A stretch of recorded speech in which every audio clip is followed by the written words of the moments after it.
Bonjour à tous, aujourd'hui petit exercice sur la trigonométrie du cercle avec ici, on vous donne cosinus d'un réel x et à vous de trouver sinus en sachant que le réel x est dans l'intervalle pi 3pi sur 2. Alors comment est-ce qu'on peut obtenir sinus x quand on connaît cosinus x? Eh bien pour ça il faut avoir un lien entre les deux.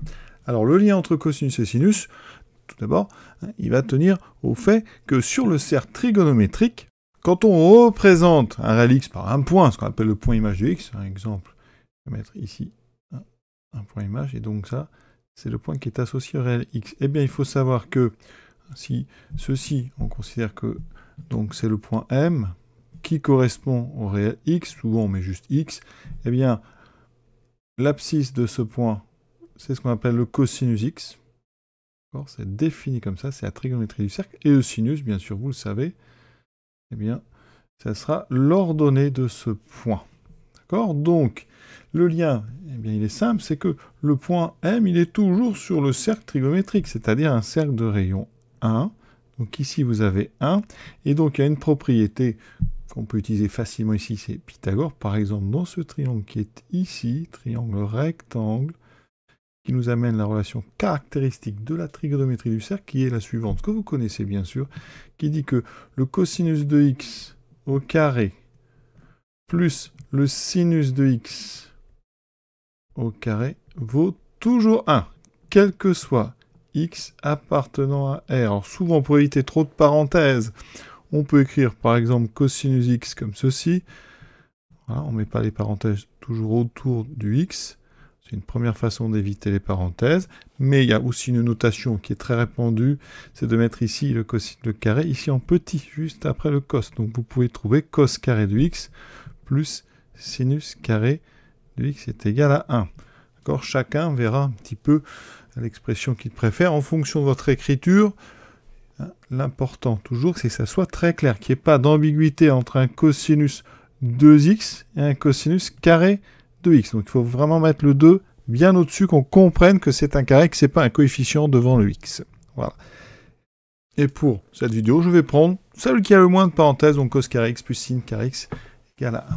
Donc c'est vrai pour tout le reste. Ça veut dire que ici, moi, mon x, donc déjà on va le placer, il est entre pi et 3pi sur 2. Donc si vous le représentez, son point image est sur un arc de cercle ici qui est donc entre pi et 3pi sur 2. Vous êtes donc dans le cadran inférieur gauche, ici. Donc là, vous avez le point qui correspond à pi, celui qui correspond à 3pi sur 2. Et donc vous êtes quelque part sur cet arc de cercle avec un cosinus égal à moins 2 tiers. Donc on peut placer ici 2 tiers entre 0 et moins 1, donc, enfin moins 2 tiers. Donc il faut couper en 3. Pour couper en 3, alors c'est pas forcément évident, mais on est à peu près à moins 0,66, donc ici c'est moins 0,6, moins 0,66, on est par ici. Donc là je trouve, en fait, donc l'abscisse moins 2 tiers. Et donc ça veut dire que si je vais perpendiculairement à l'axe des abscisses ici, eh bien je vais trouver mon x ici. C'est donc, on est entre pi et 3pi sur 2, et on a bien une abscisse qui est moins 2 sur 3, donc un cosinus de x qui vaut moins 2 tiers.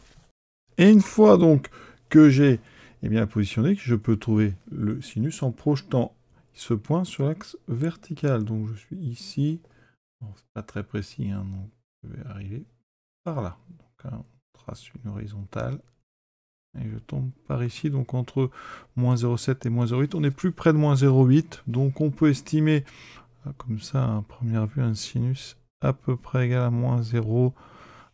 On va être grossier à peu près 0,8. Voilà, moins 0,8. Alors comment on peut avoir la valeur exacte? Parce que c'est ce qu'on demande. Quand on dit calculer, il faut la valeur exacte. Eh bien, cette relation fondamentale de la trigonométrie, je vais l'utiliser. Un sinus carré de x, je sais, en enlevant cos carré des deux côtés, que c'est 1 moins cos carré de x. Alors ça tombe bien parce que je connais cos x. Donc c'est moins 2 tiers au carré. Donc moins au carré, ça va faire plus. Donc ça fait 4 sur 9, 2 tiers au carré, ça fait 4 sur 9.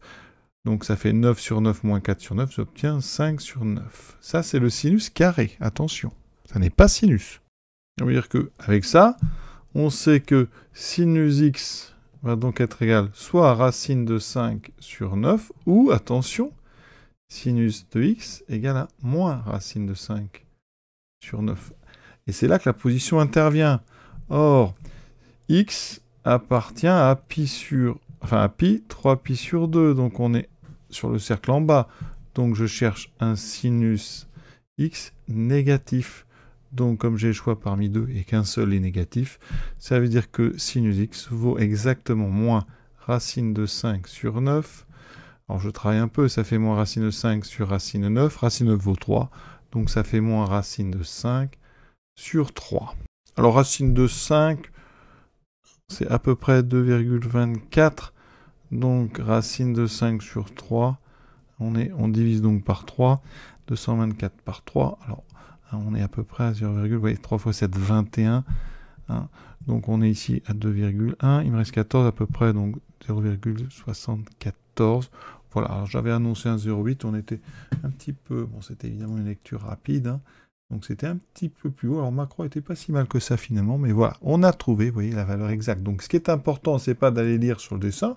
Sur le dessin, vous pouvez comme ça avoir une estimation très très rapide, d'accord. Mais ici, hein, il y a une étape, donc qui est l'utilisation donc de la relation fondamentale de la trigonométrie, c'est-à-dire cette étape-là, qui permet de trouver en fait le sinus carré. Donc à ce moment-là, vous avez deux options, deux possibilités.